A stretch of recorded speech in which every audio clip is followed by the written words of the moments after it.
Hello friends, स्वागत है आपका गट सरकारी जॉब अपडेट में। तो HAL की तरफ से यानी हिंदुस्तान एरोनॉटिक्स लिमिटेड की तरफ से वैकेंसी आ चुकी है। तो आज हम इसके बारे में बात करने वाले हैं। क्या वैकेंसी है, क्या एज लिमिट है, क्या एजुकेशनल क्वालिफिकेशन का क्राइटेरिया रहने वाला है, सारी चीज़ें मैं आपको इस वीडियो में बताने वाला हूँ। तो बने रहिएगा, इस वीडियो में HAL की वैकेंसी के बारे में हम बात करने वाले हैं। तो आइए देखते हैं। ये पे देखिए, हिंदुस्तान एरोनॉटिक्स लिमिटेड की तरफ से वैकेंसी आई हुई है। यहाँ पे डिवीजन हैदराबाद है। Engagement of personal on tenure basis in non executive cadre, यानी टेन्योर बेसिस है, ये परमानेंट जॉब नहीं है, टेन्योर बेसिस पे जॉब है, ये नॉन एग्जीक्यूटिव कैडर की जॉब है। आइए देखते हैं हिंदुस्तान एरोनॉटिक्स लिमिटेड के बारे में। तो देखिए, ये एरोनॉटिक्स लिमिटेड की ये कंपनी है, महारत्ना कंपनी है। ये PSU है, पब्लिक सेक्टर अंडरटेकिंग कंपनी है। तो आइए इसके बारे में देखते हैं कि यहाँ पे कितनी वैकेंसी आई, कौन सी पोस्ट पे कितनी वैकेंसी, सारी चीज़ें जानते हैं। ये डिटेल पोस्ट दी हुई है। यहाँ पे पोस्ट कोड है, यहाँ पे सारे पोस्ट कोड यहाँ पे दिए हुए हैं। ट्रेड आपने अगर डिप्लोमा टेक्नीशियन मैकेनिकल से किया हुआ है तो यहाँ पे SC के लिए एक पोस्ट है, ST के लिए एक भी पोस्ट नहीं है, OBC में 2 पोस्ट है, EWS कैटेगरी के लिए EWS कैटेगरी में एक पोस्ट है और जनरल कैटेगरी में 4 पोस्ट हैं। टोटल पोस्ट की बात करें तो टोटल 8 पोस्ट है। डिप्लोमा टेक्नीशियन मैकेनिकल से FSR कैटेगरी में अगर आपने किया है तो यहाँ पे OBC कैटेगरी में एक पोस्ट है, जनरल कैटेगरी में एक पोस्ट है। टोटल पोस्ट की बात करें तो 2 पोस्ट है। डिप्लोमा टेक्नीशियन अगर आपने इलेक्ट्रिकल से किया हुआ है तो यहाँ पे OBC कैटेगरी में एक पोस्ट है और जनरल कैटेगरी में एक पोस्ट है। टोटल पोस्ट 2 है। डिप्लोमा टेक्नीशियन इलेक्ट्रिकल FSR में SC कैटेगरी में एक पोस्ट है, OBC कैटेगरी में एक पोस्ट है और जनरल कैटेगरी में एक पोस्ट है। टोटल यहाँ पे 3 पोस्ट हो जाने वाली है। इस तरह से आप आगे भी चेक कर सकते हैं। ये देखिए, डिप्लोमा टेक्नीशियन इलेक्ट्रॉनिक्स में टोटल यहाँ पे 21 पोस्ट हैं। डिप्लोमा टेक्नीशियन इलेक्ट्रॉनिक्स में टोटल 14 पोस्ट है। डिप्लोमा टेक्नीशियन केमिकल में एक पोस्ट है टोटल, जो कि जनरल कैटेगरी में है। ऑपरेटर इलेक्ट्रॉनिक मैकेनिक में यहाँ पे टोटल 2 पोस्ट हैं। ऑपरेटर फिटर कैटेगरी में एक पोस्ट है टोटल। ऑपरेटर पेंटर पोस्ट में यहाँ पे 2 पोस्ट हैं। ऑपरेटर टर्नर कैटेगरी में एक पोस्ट है। टोटल की बात करें तो देखिए, यहाँ पे 57 टोटल पोस्ट यहाँ पे आई है। ठीक है, और कैटेगरी वाइज भी आप चेक कर सकते हैं। ये देखिए, यहाँ पे कैटेगरी वाइज भी लिखा हुआ है, तो आप यहाँ पे देख सकते हैं। नोटिफिकेशन का लिंक डिस्क्रिप्शन में आपको जरूर मिल जाएगा। आगे देखते हैं और भी क्या क्या लिखा हुआ है यहाँ पे। देखिए, यहाँ पे लिखा हुआ है, the selected candidate will be posted at the customer basis like Srinagar, Sirsa, Bathinda, Bareilly, Gorakhpur, Gwalior, Tezpur, Chabua, Bagdogra, Hasimara, Kalaikunda, Bidar, Pune, Bhuj, Jamnagar, Jodhpur, Uttarlai, Mamun, Misamari and Goa. इन सारी जगहों पे पोस्ट दी जाएगी आफ्टर सिलेक्शन के बाद। ठीक है, as per the organisation recruitment induction scale will be as per the qualification and post qualification. आपके एक्सपीरियंस क्वालिफिकेशन के हिसाब से आपको यहाँ पे पोस्ट ऑफर की जाएगी। आगे देखते हैं यहाँ पे रिजर्वेशन जो दोस्तों, यहाँ पे जो जिस कैटेगरी में जो भी रिजर्वेशन मिलता है तो वो सारे रिजर्वेशन आपको एज लिमिट में आपको मिलने वाले हैं। ठीक है, आगे देखते हैं यहाँ पे क्या लिखा हुआ है। एसेंशियल क्वालिफिकेशन की बात करें तो देखिए, डिप्लोमा टेक्नीशियन मैकेनिकल में क्वालिफिकेशन आपके पास फुल टाइम रेगुलर डिप्लोमा होना चाहिए। मैकेनिकल कैटेगरी में किसी भी इंस्टीट्यूट से स्टेट बोर्ड और टेक्निकल एजुकेशन यहाँ पे होने चाहिए। आप अपने 10th पास आपका होना चाहिए कंप्लीट। ठीक है, डिप्लोमा टेक्नीशियन मैकेनिकल की बात करें स्केल D6 में, तो आपके पास full time regular diploma mechanical engineering में होना चाहिए किसी भी इंस्टीट्यूट से, या फिर आप अगर आप एक सर्विसमैन है इंडियन एयरफोर्स से, इंडियन आर्मी से, इंडियन नेवी से, बेसिक्स और डिप्लोमा मैकेनिकल इंजीनियरिंग से, तो वर्क एक्सपीरियंस आपका यहाँ पे लगने वाला है। एयरक्राफ्ट का राडार प्रेफरेबल यहाँ पे रहने वाला है। डिप्लोमा टेक्नीशियन इलेक्ट्रिकल की बात करें तो यहाँ पे फुल टाइम रेगुलर डिप्लोमा आपका होना चाहिए इलेक्ट्रिकल इंजीनियरिंग से। इलेक्ट्रिकल एंड इलेक्ट्रॉनिक्स इंजीनियरिंग से भी आप अगर आपने किया है तो आप फॉर्म फिल कर सकते हैं। क्योर्ड फ्रॉम रिकॉग्नाइज्ड इंस्टीट्यूट्स, किसी भी इंस्टीट्यूट से आपने अगर किया है तो आपके पास यहाँ पे होना चाहिए। डिप्लोमा टेक्नीशियन इलेक्ट्रिकल की बात करें D6 की, तो आपके पास full time regular diploma electrical engineering electronics engineering में होना चाहिए, तो आप अप्लाई कर सकते हैं। ठीक है, आगे देखते हैं डिप्लोमा टेक्नीशियन इलेक्ट्रॉनिक्स में बात करें तो फुल टाइम रेगुलर डिप्लोमा आपके पास इलेक्ट्रॉनिक्स एंड कम्युनिकेशन इंजीनियरिंग में होना चाहिए, तो आप अप्लाई कर सकते हैं। आगे बढ़ते हैं, diploma technician electronics scale D6 में अगर आपके पास है full time diploma in electronics and communication engineering, तो आप यहाँ पे अप्लाई कर सकते हैं। ठीक है, आगे देखते हैं आगे क्या क्या नोटिफिकेशन में लिखा हुआ है। ये सारी चीज़ें आप देख सकते हैं। केमिकल से अगर आपने किया है तो आपके पास रेगुलर फुल टाइम एमएससी होना चाहिए, आपके पास केमिस्ट्री में रिक्वायर्ड है। और किसी भी इंस्टीट्यूट से अगर आपने किया कर रखा है तो आप यहाँ पे अप्लाई कर सकते हैं। फुल टाइम रेगुलर डिप्लोमा होना चाहिए। केमिकल इंजीनियरिंग से एक्वायर्ड फ्रॉम रिकॉग्नाइज्ड इंस्टीट्यूट से अगर आपने कर रखा है तो आप अप्लाई कर सकते हैं। Operator electronic mechanical scale C5 में अगर आपने एनएसी 3 ईयर्स की कर रखी है, ITI 2 ईयर्स है, आपने कर रखा है electronic mechanical with NSC NCT VT, यहाँ पे अगर आपने कर रखा है तो आप अप्लाई कर सकते हैं। ऑपरेटर फिटर में NAC 3 साल का या फिर ITI 2 साल का फिटर विथ NAC सर्टिफिकेट, तो यहाँ पे आप कर सकते हैं अप्लाई। ऑपरेटर पेंटर में भी सेम है, NAC 3 years ITI 2 years. Painter trade से अगर आपने कर रखा है तो आप अप्लाई कर सकते हैं। ऑपरेटर टर्नर में, टर्नर से आपने NAC कर रखा है, ITI 2 ईयर्स टर्नर की से कर रखा है तो आप अप्लाई कर सकते हैं। क्वालिफिकेशन रिक्रूटमेंट की बात करें तो ये देखिए यहाँ पे लिखा हुआ है, candidates applying for the above mentioned post should possess the qualification indicated against each post in para. Candidates possessing qualification in any discipline branch other than those mentioned above are not eligible to apply. आपने जिस trade से अपना diploma कर रखा है तो आप उसी ट्रेड से आप अप्लाई कर सकते हैं। आगे बढ़ते हैं।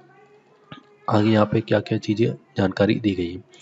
एज लिमिट देख लेते हैं। एक एज लिमिट की बात करें तो यहाँ पे एज 24/11/2024 तक आपकी एज काउंट की जाएगी। 24 नवंबर 2024 तक आपकी जो एज होने वाली है वहाँ से आपकी एज काउंट की जाएगी।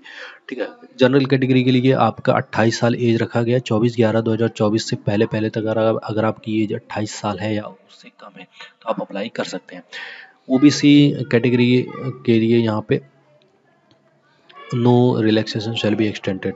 ओबीसी कैटेगरी के लिए भी applying for your post will, यहाँ पे सिंपल लिखा हुआ है कि अगर आप OBC SC ST EWS category से हैं और आप जनरल कैटेगरी से अप्लाई करते हैं तो आप एलिजिबल नहीं होंगे कास्ट रिलैक्सेशन के लिए। तो यहाँ पे आपको रिलैक्सेशन नहीं मिलने वाला है।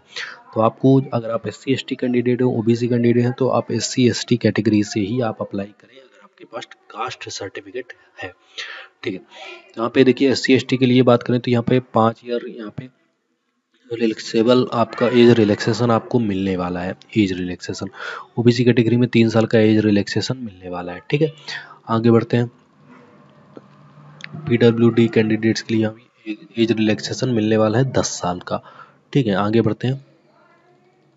एक्स अप्रेंटिस ट्रेनिंग के बारे में बात करें तो in case of ex apprentice training, जिन्होंने ऑलरेडी अप्रेंटिस कर रखी है, तो if age bar comes in the way of the candidates the same would be relaxed to the extent of period which the apprentice had undergone training line with the apprentice act. ठीक है। तो आगे देखते हैं यहाँ पे और क्या क्या नोटिफिकेशन में बताया गया है। टेन्योर ऑफ एग्रीमेंट, एग्रीमेंट जो आपका ये जॉब जो होने वाला है ये कॉन्ट्रैक्ट बेसिक जॉब होने वाला है, ये परमानेंट जॉब नहीं है। तो इसमें आपको टेन्योर ऑफ एंगेजमेंट के बारे में आपका लिखा हुआ है क्या, the selected candidates will be engage on tenure basis for maximum period of 4 years. 4 साल के लिए आपको यहाँ पे आपका टेन्योर बेसिस आपका ये जॉब चलने वाला है। 4 साल का कॉन्ट्रैक्ट रहने वाला है। The engagement is not against permanent vacancy and will not entitle any candidate to claim for regular permanent employment in future। तो आप यहाँ पे ये परमानेंट जॉब नहीं रहने वाली है, रेगुलर जॉब नहीं रहने वाली है, ये जॉब है टेन्योर बेसिस पे, कॉन्ट्रैक्ट बेसिस पे। तो ये बिल्कुल भी आप मत सोचिएगा ये परमानेंट जॉब है। ठीक है। आफ्टर 4 ईयर्स आपका जो टर्म वो है कॉन्ट्रैक्ट है वो बढ़ता रहेगा, आप इस तरह काम करते रह सकते हैं। ठीक है। नोटिस पीरियड, नोटिस आपका बढ़ सकता है, कॉन्ट्रैक्ट बढ़ सकता है, इस तरह से आप आगे काम करेंगे। सिलेक्शन ट्रेनिंग की बात करें तो selected personal on tenure basis will undergo induction training for a period of 8 weeks. 8 weeks की आपको ट्रेनिंग दी जाएगी। प्लेस ऑफ पोस्टिंग मैंने ऊपर ही बताया था कि यहाँ पे श्रीनगर, सिरसा, भटिंडा, बरेली, गोरखपुर, ग्वालियर, तेजपुर, ये सारी चीज़ें, सारी जगह आपकी पोस्ट प्लेस ऑफ पोस्टिंग रहने वाली है। आगे देखते हैं आगे क्या लिखा हुआ है यहाँ पे। अब देखिए यहाँ पे किसको कितना यहाँ पे सैलरी मिलने वाली है वो जान लेते हैं। तो during the period of tenure agreement the candidates will be paid following remuneration. Diploma technician जिन्होंने किया तो उन्हें D6 स्केल वालों को 23,000 रुपये यहाँ पे बेसिक पे मिलने वाला है। ऑपरेटर कैटेगरी में जो भी कैंडिडेट हैं उन्हें 22,000 रुपये मिलने वाला है। आगे देखते हैं। The components of further benefits and allowances are as follows. Allowances भी मिलने वाले सैलरी के अलावा। ठीक है। तो देखिए अलाउंसेस क्या क्या मिलने वाले हैं। हाउस रेंट अलाउंसेस आपको यहाँ पे हाउस रेंट अलाउंसेस मिलने वाला है। पर्स अलाउंसेस आपको 25% ऑफ द बेसिक पे यहाँ पे आपको मिलने वाला है। कन्वीनियंस अलाउंसेस ये सारी चीज़ें, मेंटेनेंस चार्ज आपको मिलने वाला है। कैंटीन का आपको अलाउंसेस मिलने वाला है। मील वाउचर आपको मिल जाएगा या फिर मील का कार्ड मिल जाएगा खाने पीने का, तो वहाँ पे आप कैंटीन में खाना खा सकते हैं। वॉशिंग अलाउंसेस आपको मिलने वाला है। मैगजीन अलाउंसेस मिलेगा। Professional development allowances PD allowances आपको मिलेगा। स्पेशल अलाउंसेस भी कुछ मिलने वाले हैं। और क्या क्या मिलने वाला है, मंथली इंसेंटिव आपको मिलेगा। प्रो रेटा क्वार्टरली परफॉर्मेंस पे, परफॉर्मेंस आपकी अच्छी रहती है तो वो आपको उसका अलाउंसेस भी आपको मिलने वाला है। प्रो रेटा annual incentive approx, annual incentive भी आपको मिलेगा। यूनिफॉर्म एंड स्टेटिंग चार्जेज आपको यूनिफॉर्म चार्जेस मिलेगा। शू अलाउंसेस मिलेगा। नाइट शिफ्ट अलाउंस, नाइट में अगर आप काम करते हैं तो नाइट शिफ्ट अलाउंस भी आपको मिलने वाला है। टीएडी आपको मिलने वाला है एज पर ड्यूटी। आगे देखते हैं आगे क्या क्या डिटेल रहने वाली है इसमें। एप्लीकेशन फीस की बात करें तो 200 रुपये आपकी एप्लीकेशन फीस रहने वाली है। ये देखिए यहाँ पे एप्लीकेशन फीस रहने वाली है। जनरल कैटेगरी से हैं आप, ओबीसी कैटेगरी से हैं, ईडब्ल्यूएस कैटेगरी से हैं, तो आपकी जो एप्लीकेशन फीस है 200 रुपये रहने वाली है। एससी एसटी पीडब्ल्यूडी कैंडिडेट्स के लिए यहाँ पे एप्लीकेशन फीस नहीं रहने वाली है। ठीक है, आगे देखते हैं रजिस्ट्रेशन प्रोसेस, कैसे आप रजिस्ट्रेशन कर सकते हैं। वैलिड ईमेल आईडी आपके पास होनी चाहिए। अगर आप के पास कास्ट सर्टिफिकेट तो आप कास्ट सर्टिफिकेट, आप एससी एसटी कैटेगरी से हैं तो आपके पास कास्ट सर्टिफिकेट होना चाहिए। ऑल सर्टिफिकेट आपके पास होने चाहिए जितने भी आपने क्वालिफिकेशन कर रखी है, मेंशन कर रखी है रजिस्ट्रेशन प्रोसेस में, तो आपके पास सारे सर्टिफिकेट अवेलेबल होने चाहिए। ऑनलाइन फ़ोटो आपको अपलोड करते समय आपको देखना है कि आपकी जो पासपोर्ट साइज फ़ोटो है मिनिमम 30 KB से लेकर 50 KB तक की होनी चाहिए। ठीक है, ये सारी डिटेल आप पढ़ सकते हैं। ऑनलाइन एप्लीकेशन कब से स्टार्ट हो रही है? 7/11/2024 से एप्लीकेशन स्टार्ट हो चुकी है। 24/11/2024 तक आप अप्लाई कर सकते हैं। ठीक है, ऑनलाइन अप्लाई करना रहेगा आपको। ऑनलाइन अप्लाई सिलेक्शन प्रोसीजर के बारे में बात करें तो आपका रिटन टेस्ट होने वाला है। सबसे पहले 22 दिसंबर 2024 को रिटन टेस्ट आपका होने वाला है हैदराबाद में। यहाँ पे जितने भी कैंडिडेट्स रिटन टेस्ट के बाद सिलेक्टेड होंगे तो उन कैंडिडेट्स को आपको फिजिकल और मेडिकल टेस्ट के लिए आपको बुलाया जाएगा। तो उसके बाद जो भी कैंडिडेट सेलेक्ट होंगे वो फाइनल सिलेक्शन होने वाला है। रिटन टेस्ट आपका 2.5 घंटे का होने वाला है। 3 पार्ट में होने वाला है। Multiple choice question MCQ question रहने वाले। पार्ट 1 में आपके 20 क्वेश्चन जनरल अवेयरनेस के रहेंगे। पार्ट 2 में 40 क्वेश्चन इंग्लिश एंड रीजनिंग के रहेंगे। पार्ट 3 में कंसिस्ट ऑफ 100 क्वेश्चन यहाँ पे कॉन्सर्न डिसिप्लिन के रहने वाले हैं। Each question carry 1 mark each and there is no negative marking. Negative marking इसमें नहीं रहने वाली, ये बहुत अच्छी चीज़ है। ठीक है, एडमिट कार्ड सारी चीज़ें आपको डाउनलोड कर ली हैं। जब आपका एडमिट कार्ड आएगा आपको अप्लाई कर देना है। मेडिकल एग्जामिनेशन भी आपका होने वाला है। अब अप्लाई कैसे करना है ये हम जान लेते हैं। अप्लाई आपको जाना है HALindia.co.in पर जाके, वहाँ पे आपको अप्लाई करना है।